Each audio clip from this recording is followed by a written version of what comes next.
The idea of wanting to make two bodies of work also came from addressing the concept that I'm exploring, which is my skin and my body, in a very performative way. So by making it performative, I'm also addressing what's on my mind. So I'm actually projecting it outward in a form that I feel most comfortable with. Because when I think back, and why am I talking about the body as a site of all the experiences that I have? There are only some of them that I'm able to talk about, but there are some which I can't. They're too hard or too difficult for me to talk about. So maybe for me to sort of bring that out in a very physical way, I like the comfort that it gave me, to be able to project it outward.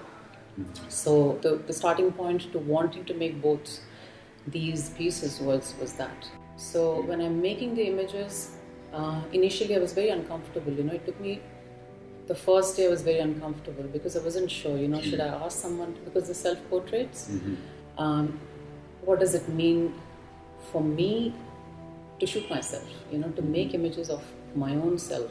But as I got into the process of doing it, it sort of became so intimate, and I just absolutely loved being in that moment of creating those images.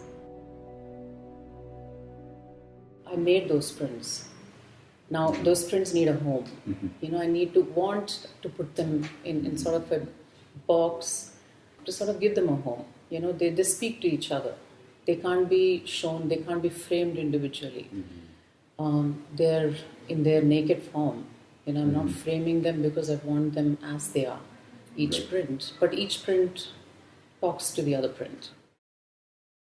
Just the visual aspect of it for me didn't feel like there was enough that I was saying. I had so much more to say. And because it was, I thought it was performative, even the way I was doing the self-portraits, sort of naturally led to the idea of actually physically presenting something which adds another layer, which is distinct on its own, yet is actually talking about the same thing. Right. So maybe a little perspective, you're standing in two different places and looking at the same thing. The shift in perspective, because the visuals are very, very intimate. Right. They're absolutely close. There's no room for, it's actually breathing that close. And the video is sort of taking it very far. So the perspective, even for me in my mind, is a different one. There is the really intimate close-up view, but I'm also able to step back, sort of look at it, So for me, I'm able to separate myself also at that same time.